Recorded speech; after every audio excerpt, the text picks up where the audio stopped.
Mega DSC నియామక ప్రక్రియను కూటమి ప్రభుత్వం పూర్తిగా పారదర్శకంగా నిర్వహించిందని ఉభయ గోదావరి జిల్లాల గ్రాడ్యుయేట్ ఎమ్మెల్సీ పేరబత్తుల రాజశేఖర్ తెలిపారు. కాకినాడలో మీడియాతో మాట్లాడిన ఆయన 16,000కు పైగా ఉపాధ్యాయ పోస్టులను 150 రోజులలోపే భర్తీ చేయడం ప్రభుత్వ నిబద్ధతకు నిదర్శనమన్నారు. డిఎస్సిపై వైసీపీ చేస్తున్న ఆరోపణలు నిరాధారమని, దుష్ప్రచారాన్ని మానుకోవాలని సూచించారు. టీడీపీ ప్రభుత్వ హయాంలోనే రాష్ట్రంలో అత్యధికంగా ఉపాధ్యాయ ఉద్యోగాలు కల్పించామని ఆయన పేర్కొన్నారు. CM Chandrababu Naidu, deputy CM Pavan Kalyan, విద్యాశాఖ మంత్రి నారా లోకేష్ నాయకత్వంలో అవినీతి రహితంగా నియామకాలు జరిగాయని ఆయన స్పష్టం చేశారు.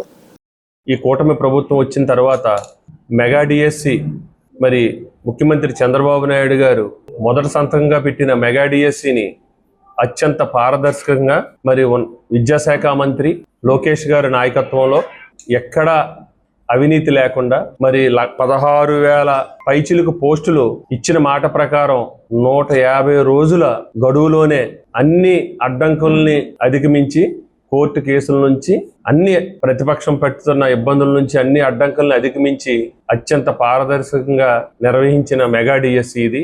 దీని మీద వైసీపీ నాయకుడు జగన్మోహన్ రెడ్డి వాళ్ళ కేడర్లో చేస్తున్న దుష్ప్రచారాన్ని మరి చాలా దురదృష్టకరం. దొంగపడిన మరి 6 నెలలకి కుక్క మురిగిందన్నట్టు మెగా డిఎస్సి జరిగి సంవత్సరం కాలం అవుతుంది.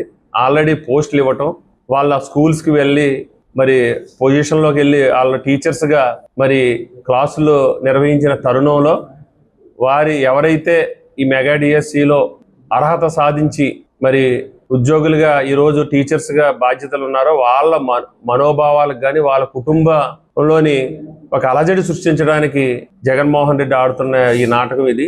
ఎందుకంటే మెగా డిఎస్సి గురించి మాట్లాడే అర్హత జగన్మోహన్ రెడ్డికి లేదు మొదటిసారిగా. ఎందుకంటే ఆయన సీఎంగా ఉన్నప్పుడు ఒక టీచర్ పోస్ట్ కానీ ఒక డిఎస్సి కానీ ప్రకటించలేని జగన్మోహన్ రెడ్డి ఉద్యోగుల గురించి, టీచర్స్ గురించి, విద్యా వ్యవస్థ గురించి మాట్లాడే నైతిక అర్హత లేదని సందర్భంగా తెలియజేస్తారు.